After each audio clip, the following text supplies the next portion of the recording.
On today's episode of the Southern Ohio Farm Show, we come to you from Maplecrest Meats More.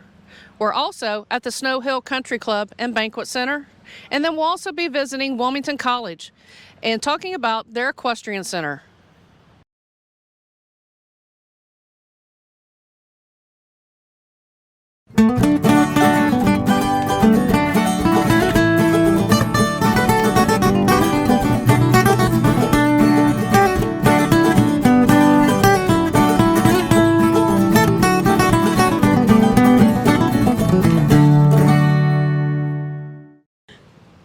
Good morning and welcome to the first anniversary episode of the Southern Ohio Farm Show. I'm Brooke Beam, the Highland County Extension Educator for Agriculture, Natural Resources, and Community Development.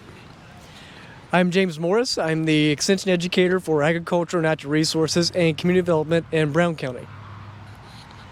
And I'm Richard Purden. I'm the Extension Educator for Ag and Natural Resources and Community Development for Adams County. And I'm Gigi Neal, Ag and Natural Resource Educator in Claremont County. And welcome to the Southern Ohio Farm Show. Hey everybody, Aaron Wilson, OSU Extension Climatologist here with another weather update for the Southern Ohio Farm Show.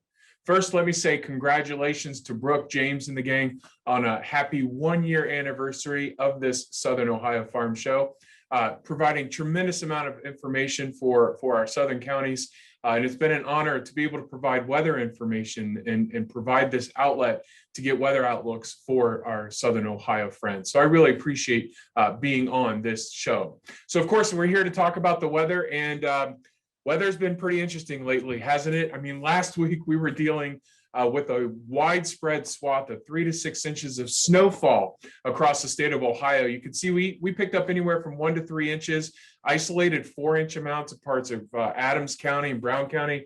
But generally it was gone by the afternoon, so we weren't really dealing with it long term. But just to see snowfall after April 1st or even April 15th is just not a common occurrence here across Southern Ohio. Of course, conditions really finally started warming up. You know, we had a coolish weekend. The last couple of days have been absolutely beautiful with highs in the 70s and then even 80s yesterday. And we're going to stick around with that weather, and we'll get to that in just a second. So looking at the last 7 days, temperatures have been averaging anywhere from 8 to 12 degrees below average. And so that's sent the last 30 days now below average across southern counties of Ohio as well. So we're looking at anywhere from 1 to 4 degrees below average over the last 30 days. One thing that has done certainly has kept those cicadas, brood 10, brood X, in the ground. So we haven't had to deal with those just yet, but before too long, we will be dealing with those cicadas. Looking at the precipitation, so despite some rainfall that we saw over the weekend and last week's snowfall, generally precipitation this week was on the light side. We only picked up anywhere to between about 50 and maybe 80% of normal. And over the last 30 days, conditions have been pretty dry. It's allowed southern counties to dry out after a pretty wet March, although we're starting to see a lot of drought areas intensify across northern and northeast Ohio. So that's something we're going to be monitoring up that region. And it's slowly starting to encroach upon our southern counties as well. So we'll have to really pay close attention over the next couple of weeks. We do have a decent sized rainmaker moving in today. We will again see warm temperatures, highs today expected in the upper 70s. We'll have showers and thunderstorms around. We could see anywhere from 1 to 2 inches of rainfall over the next 48 hours, lingering through today and also into tomorrow. Slightly cooler tomorrow as well. Even cooler still on Friday with a few lingering showers around. We're looking at highs in the upper 50s to low 60s. We could see some patchy frost on Saturday morning, and then temperatures will bounce back up as well as we head through the rest of the weekend into next week, and another potential rainmaker moving in. So if we look at our forecasted precip, we're looking at anywhere from say an inch to maybe 2.5 inches of rain over the next week. So it does look like we're going to be in a wet pattern here over the next seven or 8 days. And that could extend throughout the first 10 days of May as well. The latest Climate Prediction Center outlook for May 4th through the 10th does call for warmer than average temperatures. So opportunities, I think, to get out there and plant, provided we don't get too soggy. We are carrying a near to slightly above normal precipitation outlook here for those first 10 days of May. So as always, please, you can find some more information at climate.osu.edu or check out the Facebook and Twitter accounts here. Send me an email at wilson.1010@osu.edu. Until then, happy planting. Have a beautiful, healthy, safe week, and we'll talk to you soon. Bye-bye. Next, we visit with Maplecrest Meats, who are celebrating their grand opening this week. We will meet with Andrea Holt, Joanie Grimes, and Lindsey Hall. Maplecrest Meats More was basically, it was an evolution. A year ago on our personal farm, we're a family operation that operates purebred Angus and Sim-Angus cattle south of town here. And we've always been in the beef industry. And I have 2 grown daughters, both of which had the desire to be involved in our home operation. So I was looking at ways to how we could expand our operation and diversify to incorporate all of our family members. So when the pandemic hit and we were having great demand for freezer beef, we had a family meeting and decided that perhaps we would explore the possibilities of selling our fresh frozen meat from our farm to individuals. And as it started, as many do, that we would just sell halves and quarters and wholes. But as you very well know, everyone likes to eat steak. And so a cow will only produce so many steaks, so we had to figure out what to do with our other middle meats. So as I went seeking for accounts to be able to move those middle meats, I approached John and Andrea Holt and wanted to see if it was a possibility to work in our beef in their Holtfield station. And through those conversations, John and Andrea said, "We need a meat shop." And I was like, "We don't really need a meat shop." He goes, "Oh, no, I think we really need a meat shop." So with much discussion and conversation, we came up with the concept that we would be able to offer a physical location as well, to offer not only our frozen meat that comes from our farm personally, with our own genetics. That my concern was we always wanted to make sure we had supply and that we always had to be able to fill the consumer's needs. So as we talked, it evolved into where we would also introduce fresh meat. So if we were running short on our frozen meat supply, we would always have something for the consumer to be able to take home and make that night. That's when we worked closely with Certified Angus Beef, and we brought Certified Angus Beef in as our fresh meat source, beef source. And we've had a long-standing relationship with Certified Angus Beef. As I said, we are Angus producers, and my husband has been extremely involved in the American Angus Association and Certified Angus Beef for many, many years, so it was just a natural fit to bring in. I will be very honest. One of the things that scared me the most about a physical location was the labor and the facilities.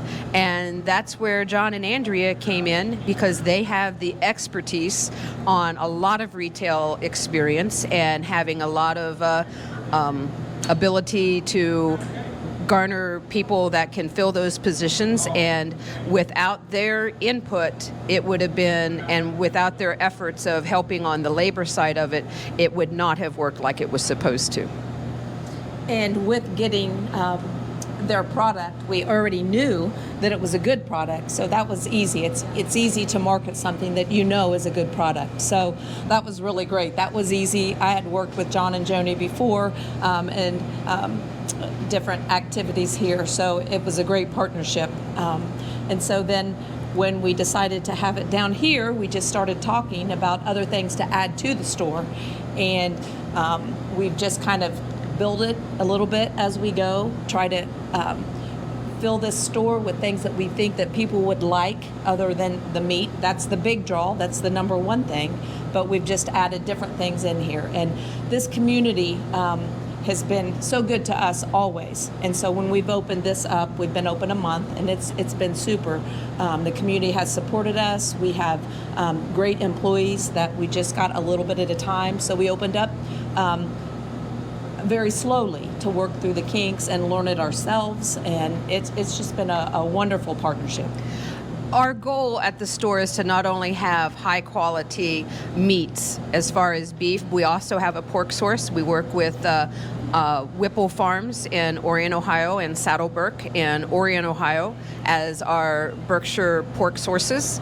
We also have a complete line of deli meats and cheeses and salads. And what we want this goal to be is that an individual can come in and get anything that they need here to make dinner that night.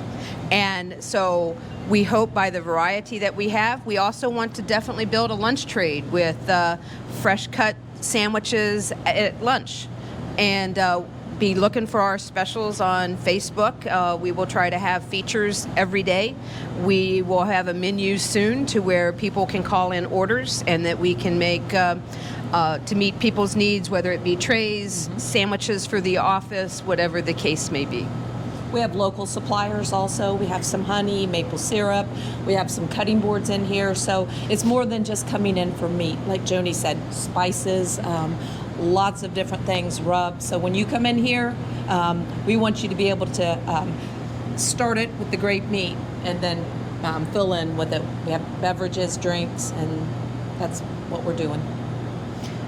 We have all kinds of spices and rubs. There is not a one size fits all. Everybody has different taste and likes. The one thing that I can tell you is that we have tried everything there. And if somebody has wants to know what we think as a suggestion wise, we'll certainly try to fix them up on that aspect of it. We also want to feature different things throughout. We have not just for food sources, as Andrea said, we have different culinary type things for the kitchen. We have, and just gifts in general. We have cutting boards, we have certified Angus beef paraphernalia, we have knives, salt and pepper grinders, anything that's kind of unique that you might not find in a small town. And we also have a deli salad case. We offer different types of salads, dips. We also we have some few homemade salads that we're working on, and we're going to expand that also. We have a wonderful staff here at Maplecrest Meats More as well. It's kind of been a little bit of a hodgepodge, but our featured meat cutter and chef is Mike Allering, and many of you may know Mike from locally doing different catering events. He is with us full time and has been quite an asset in making our fresh meat case look very attractive. We also, that is ahead of the deli department, is Bobby Morgan, and Bobby is a longtime resident of Highland County that has been quite a plus as well. Lindsey, would you expand a little bit about the actual Maplecrest meats and how we develop and feed them and the product that we have in the freezers? Yeah, so the product that we have is, honestly, we talked about the certified Angus beef brand and those products that we carry, but the genetics that our family uses for the beef that you see on our shelves is very much the same. And actually, if you look, it's just as good a quality, if not better, than what's in our fresh meat case. And that's something, that my parents and our family have worked on for generations and years to refine those genetics and, using livestock that perform not only on hoof, but on the rail. And so quality is the name of the game, and that's something that we've really strived and worked hard for to make sure we have a good, consistent product in our freezers. We develop our meat in that we tout it as being pasture-raised, grain-fed. And all of our calves that we start are born on our place at this time. We have them from conception all the way through to the feedlot. And we can tell you a little bit about every one of them that's there. We feel that using the landscape that we have in southern Ohio is a very good combination of that they are developed on grass and then they go to our feeding facility to where they are finished out on a grain diet to give us the highest quality, best marbling product that we can produce. Another service that we offer here at Maplecrest Meats is not only can you buy beef by the retail pieces here, but also in bulk. We offer some different bulk packages. If you're not interested in as much as a half or a whole, we've got a big box combo that's about 100 pounds, which is a little bit less than a quarter. But if you are interested in, bulk pricing, we do sell halves and whole beef as well. So you just have to call ahead and schedule those in, and we can work on getting it processed to your specifications and how you like, and we'll have it all packaged up, and people can come in here and pick it up here right at the store. We also do have a source for half hogs, so we can do half or whole pork if one so desires to have that as well. Hello, my name's Richard Perrin with OSU Extension. I'm the Ag and Natural Resource Educator and Community Development Educator for Adams County, Ohio, and we're here today at Snow Hill Golf Course here with Dave Miller.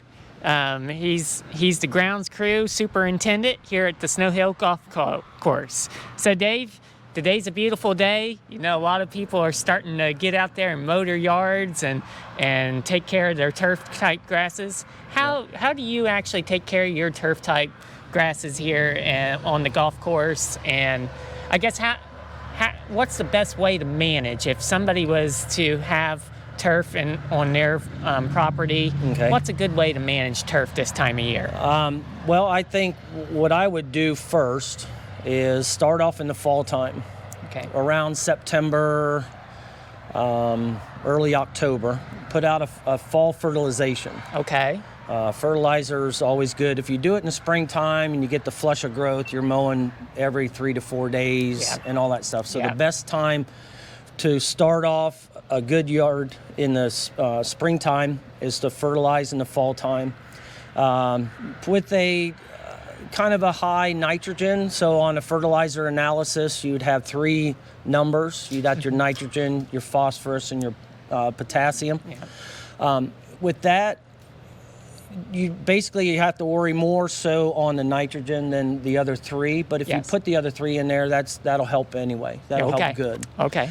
So then in the springtime, like everybody has seen, as soon as you can get out, you want to be able to put out a pre-emergent for your crabgrass. Yes. A lot of people will see crabgrass around May, 1st of June, start germinating. Okay. So in April, you want to go ahead and put out your pre-emergent. Yep. We try not to put it on fertilizer just because of what I just said earlier about all that, because then you'll be mowing like crazy. Yeah. And then, your dandelions, spray your dandelions. We go out and spray with a triplet type deal, a 2,4-D dicamba type deal. Yep. You can go with straight 2,4-D if you want, but if you get the threesome or the triplet, it would be a common name. Yeah. That it puts 3 chemical in there to kind of help everything out with the clover and the dandelions and stuff like that. Yeah, and your 2,4-D and your dicambas have no effect on the grasses. No, they're just on the broadleaf weeds, correct? Right. You don't want to use Roundup. Yes. Don't use Roundup on there, because anything green, that will kill. Yes. So that'll be more of a broadleaf type deal on there. Okay. So that's like early spring. That's what we're actually doing now in April, even though it's going to be 80 degrees today. It's kind of a fluctuation. Yep. Up and down weather of Ohio. Correct. Yep. So out here we got basically Kentucky bluegrass, perennial rye, and a little bit of poania. Poania will come out, just in the neighbors' yards, throughout the air, all the seed heads and all that stuff. So basically that's what we deal with. And then on the golf course, the shortcut grass is bent grass. Bent like grass? a creeping bent grass. Okay. They call it creeping bent grass because it doesn't grow upright. It kind of grows sideways. It kind of lays over. It bends over. It bends over. Right. So that's why they call it bent grass. So does that make it easier to mow, or what's really the benefit of that? Well, the only benefit is you can mow it at a lower height. Oh, okay. So like on our greens, we mow at 0.120 inches, which is about 1/8 of an inch. Okay. And then our fairways are mowed at 1/2 an inch. Okay. So bluegrass, you couldn't do that. You could, but it wouldn't grow very good. It's just this bent grass is made to grow at low heights. Okay. Which is good for golfers, for the ball to roll and all that stuff to play off of it. Yeah. So then the only problem with that though is it's maintaining it's a little bit different because of the diseases and all that stuff. Just because it's cut so low to the ground, it might be more susceptible to diseases or insect pressure and stuff like that. That is correct. That is correct. So for most people, like just in their backyards or just their home yards, these species would work too, but what if they want to do a reseeding or a new seeding? How should they go about that? Should that be done this time of year, or should we wait until the fall to do our seedings? Well, there's actually you could do both. Okay. Basically. Okay. What you want to either do it early in the year, Yeah. like in March or early April, Okay. or do it late, like September, October. Okay. The reason, so if you do it too late in the springtime, everything dries up in June, July, Okay. August. Yes. And those new seedlings won't get roots down far enough. Yeah. And then they'll burn up, Yeah. basically. Yeah. So if you do it like the end of March, you give that grass a chance with the roots to penetrate Yeah. a little bit deeper in there, so Yeah. that they have a water source. So Yes. it doesn't, unless you irrigate. Okay. Now you put your sprinkler out there Yeah. and run your sprinklers and all that stuff, then you can do it Yeah. a little bit later.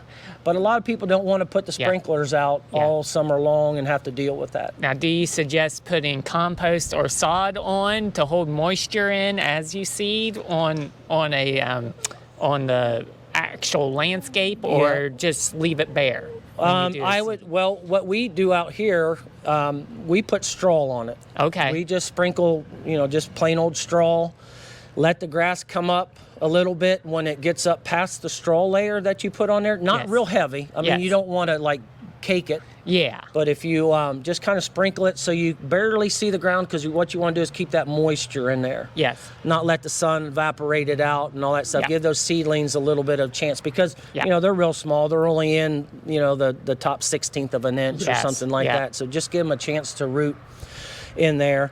And then once it comes up, we kind of rake part of it off so that Okay. it doesn't make a big mess. And then if you Yeah. go to mow it, and then it makes it finer. All right. And then it's more compact on Yeah. the ground and all that stuff. Then it chokes that grass out. Yes.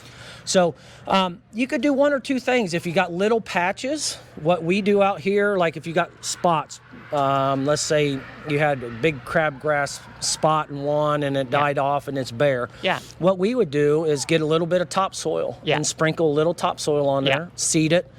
And then we turn a leaf rake upside down and run it over real lightly, and it kind of incorporates that grass seed into that soil layer. Yeah. And then sprinkle it with sod, with straw. Straw. Okay. And then if you want, if you got a bigger area, real nice, maybe by a patio or walkway or something like that, then you can sod it. But if Yeah. you do sod, you got to strip everything else off. Yes. You can't, if you got existing grass on there and you put sod on top of it, it kind of messes up. It doesn't allow it. That grass is going to want to come up through there. It's going to make your sod unlevel. Yeah. And it won't let your roots come down through there. Good deal. And stuff like that. Or, but basically that's about what we do out here. All right. Good deal. So once a person gets a new seeding done and is starting to grow, let's say it turns off wet and the grass gets really tall. Would it hurt it to let it get too tall and then mow it? Or what's the proper mowing height? Basically what they say is no more than double. No more than double the No more height. than double. So if you're going to mow your grass throughout the year at 2 inches, Okay. you don't want it to get above 4. Okay. Okay. So even though it won't, because what happens is you got the crown of the plant that Yes. sits down by the soil surface. So the taller you get, that leaf blade's going to want to go up. The crown's going to want to get Okay. taller. Okay. And then you go short. Okay. And you're hitting all crown. So Oh, then it yes. takes a while for the plant to push out new leaves and all that to stuff bounce in there. back from that. Yep. I Okay. see these people when I drive by and see people scalp their yards down, Yes. it kind of Yeah. drives me crazy. Yeah, I 'cause understand. You still got to mow it. Yes. It's still going to come back. Yeah. But I don't think it looks very good because you're Yeah. all down to the crown. Yeah. It kind of turns it yellow and stuff. I often deal with this on a different level with our farmers that raise cattle and other livestock that graze. Yeah. I tell them not to take more than half of the size of the plant. So Right. grazing heights of 4 inches. Same thing with our mower. Right. Our mower could be considered that grazing animal out there, Exactly. where we don't want to overgraze or overmow. Right. Because that takes the life out of the plant. Right. So Correct. Very good. Well, I appreciate it, Dave. No problem. You've been a wealth of knowledge, and I think everybody can learn something from this and take back and have a beautiful yard this spring. That sounds good. That sounds good. All right. Thanks. Thank you, Dave. Yep. All right, Dave. So you and Richard talked a little bit about the establishment and what kind of species you have out here and the basic overall management as far as mowing goes. Let's talk a little bit about pest management. We definitely are going to have some insect pests, and we talked about some crabgrasses being a weed pest, but what about diseases and insects? Is there anything you guys really battle with out here that you have to consistently manage? As we talked earlier, with our bent grass, like on our greens, fairways, and tees, it is very susceptible to dollar spot. And we have to go out and spray, probably I'll be starting here soon. We spray that every 2 weeks with the chemicals and all that stuff. That's our biggest one. A lot of guys, will have like a brown patch or anthracnose that will attack the poania. But the biggest one we have out here is dollar spot. And like I said, we spend most of our chemical budget on that. We can go with more of a contact. And once you actually spray it, it will go away, but it's always in the air. It's in the moisture. It's in the dew. It's in the humidity. Basically, I say it's in the air. No matter what you do, it's going to come back. And it's going to come back. Now, on the bluegrass, it's a little different. That's more, it doesn't really kill it. The bent grass, it could. If we weren't going to spray or anything like that, it would actually start off as a dollar spot, and then it gets bigger. And then it sinks, kind of makes the grass sink, and it will actually get down to the crown and suffocate it, basically. So without management, we're going to have it increase throughout the golf course. So with that strategy, are you doing more of a reactive kind of a spot spray as you find it, or are you doing a preventative, just a broadcast application? We do on our greens, tees, and fairways, we do a preventative all over, entire coverage. Now on the bluegrass, the surrounds that's a little bit taller, it's not as bad. We do a spot spray on those. We'll go around and take the sprayer around there and then just hit it as needed. And that takes a little bit longer just because of that grass is a little taller. And a little bit less susceptible to it. And then with the insects, it's just like anybody else. We have one species that comes in the springtime is the black turfgrass attenuus. And we'll spray for that a little bit earlier, which will probably be mid-May. We have a chemical out here that is kind of like a season-long, sort of like Merit is on there for grubs, but we also have one for turfgrass attenuus and grubs that you can spray a little bit earlier to control a lot more of the insects and stuff like that. So, but we have Mass Schaefer. I can't think of grubs. Just grubs, Japanese beetles. I couldn't think of the word on there. So we go out there and spray for those too. And so I guess as we talk about some insects, you mentioned the grubs. Of course, that's going to bring in moles, right? Right, correct. Infamous, most famous, the mole on a golf course. And it's funny you say that because for the longest time, we hardly had any out here. We would have maybe one a year or something like that. But it seems like lately they're coming out of the woods, and there was one that we had, and usually you can see the runs on there and get the mole traps and be able to get in there and find them and catch them and all that stuff. But I had one booger that he would elude me for the longest time. But finally we got him, after probably about a month, and all the damage and all that stuff. So we had to go and roll it out to try to knock down the channels and all that stuff. And that brings up a good point. We get mole questions quite a bit in the extension office for lawns and just even for landscapers or gardeners. And you mentioned finding the runs there. And Yeah. that's a key identifier for moles and actually being able to successfully trap them. Right. That's a big question. We get a lot of questions about buying the traps. We just can't catch them. So Right. it really takes a Right. keen eye, a trained eye, to be able to identify those runs. And we have some resources through OSU Extension and Right. several other extension services that can help with that. But is there any tips Right. you have for identifying the active runs? What our thing is I guess the benefit that we have is that our grass is mowed lower than a lot of the home lawns, so we can see the runs a little bit more. Or if they get out onto the bent grass, at a half inch, you can pretty much see anything that goes on from there. Yeah. And that's basically where we, catch them at, is more or less on our fairways and stuff like that. Yeah. When they put the big mounds in there, they're going deeper in there. They're pushing more soil up to the top. So I think around their mounds, there's got to be a run there. But to find an active run, it's tough. It's very tough. And I guess one thing that we do is, if you can try to find a run that you think that is active, is we mat down a spot in the middle of it. Okay. And see if that gets pushed back up, and that tells you that he's running in that channel, and if he's not, then he's going somewhere else. Yeah.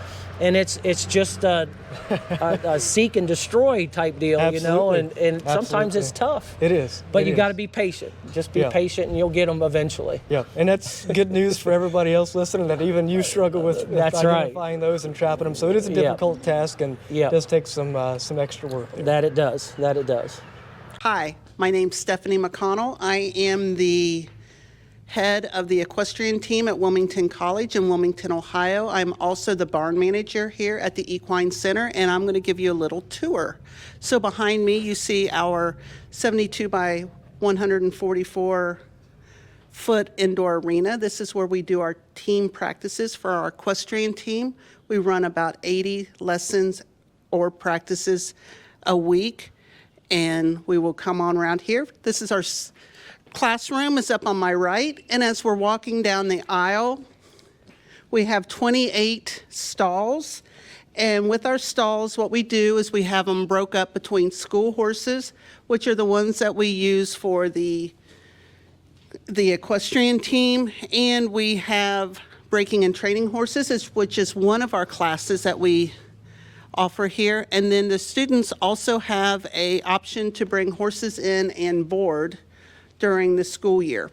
And as we go on down this way, we have hot and cold running water in our wash racks. The students get all the amenities if they would like to board here. Feed rooms, tack rooms with individual lockers. All of our stalls are 12 by 12 foot. And as we go on down, the other side is just the same as what this side is. Now, our equestrian team is associated with the IHSA, which is the International Horse Show Association. We compete as a club, and by doing that, we have horses that we use for our lessons. This is the boarding side of the barn. And we're going to stop down here. Let me find him. And we're going to meet Eddie. Eddie is a thoroughbred that has won over $100,000 at the racetrack. And with the Kentucky Derby coming up, this is a good place for thoroughbreds and such to come, and we get to use them, and they have a second career. Eddie here is being leased from a nice lady in Indiana, and that is how we get all of our school horses, is through leasing. My name is Daren Wright. I'm the director of the Equine program here at Wilmington College. We do offer a couple different programs in the Equine, or at the Equine Center. We have an Equine Business Management major, and we also have a minor in Equine Studies. So some of the classes we offer are anything from reproduction, facilities management, equine health management, and equine judging. And our students and our minors can actually take those classes as well. And the nice part of our program is we are very hands-on, so students get to do the barn chores, they can take breaking training classes and things like that. Now, we offer many other programs on campus as well, so if a student is in a different major, they're still welcome to come to the farm and be a part of the riding team, or anything like that. One of the things we're probably most proud of is we're able to offer a lot of internship opportunities for our students. So for example, this summer we have students who are working at the Paint World Show. We have different horse trainers they're working for. We do have an opportunity in France as well to send students over once the COVID restrictions are lifted, and they can work on a breeding farm there for a couple weeks in the spring as well. So really cool opportunities. And we do offer a judging team as well, and that judging team will be going to the Congress this fall to compete, and then possibly going on to the North American to compete as well. So we do have a couple students here that we'd like to introduce as well, who are part of the program, equine business management major, and students that are on the equestrian team. So first we have Myckala Geisler, and then we have Savannah as well. Hi, my name is Myckala Geisler, and I am an equine business major here at Wilmington College. I am not on the equestrian team itself, but I am involved in a lot of equine activities here at the barn. I am able to ride in riding classes as we have beginning, intermediate, and advanced equitation. And hi, my name is Savannah Kuhl. I am a biology major with a concentration in life science and a minor in equine studies. I am currently the team captain for both the English and Western team here at Wilmington College. I'm also in several equine riding classes, and I'm a part of Gamma Beta Eta Lil Sis agricultural sorority. Hi, we also have TikToks. I know it's a very popular background. It's called WC Equine. We are gearing it toward beginners, where we talk about hoof care, nutrition, wellness, and first aid kits that are very good to have on hand when you're a first-time horse buyer. You can find those again at WC Equine on TikTok. All right, so this is Gizmo. Gizmo is one of our school horses. He's been leased for the year, and he's one of the class favorites. He's such a cute horse, and we use him for a lot of different things. He's used in our beginner up through advanced riding classes. We get to do a lot of demos on him as far as show prep and getting students ready to, get horses ready for the horse show. And he's sort of one of those horses we can do anything with and is loved by everybody. He's a quarter horse, and he's owned by some folks actually who are from Pike County, and their granddaughter shows him in Pike County 4-H, so he's been around a little while. But like I said, he's one of our favorites because he's such a cool horse. So, what's the difference between a quarter horse and a thoroughbred? So quarter horses are bred really to do a lot of different things. They're known for their racing sprints up to a quarter of a mile, but ideally these are probably the best options if someone wants to show horse, do the all-around events. They can do anything from the English to the Western events. These horses are great-minded. So, if we're looking for a horse for anyone from a beginner to an advanced rider, these are really great options for folks. Now, the thoroughbred, like those that are being in the Derby, really are used just for racing purposes only. Then once they're older, sometimes they have a second career as a show horse. Probably the first thing that we try to emphasize, and we actually talk about this in some of our class work, is being educated on how to take care of them, being educated on what to look for. Actually, some of our students have made some educational TikTok videos on basic care, basic training, and nutrition. So those would be something that students or anyone can look up and see some of our students in action. But really, probably the biggest thing we can emphasize for anyone getting in the horse industry is to find somebody that is educated that can help you. For our breaking and training class, we have a variety of different horses that come in, anywhere from quarter horses to thoroughbreds, and obviously these two little ponies. We're part of their program as well. And our students did a really good job with these two. They came in and they knew how to lead, and that was about it. And the students have taught them to drive. We've had them hooked up to the cart. They can do the in-hand trail, and they can also do the in-hand jumping as well. So we're really proud of both of the students that had the ponies, because they both did an excellent job.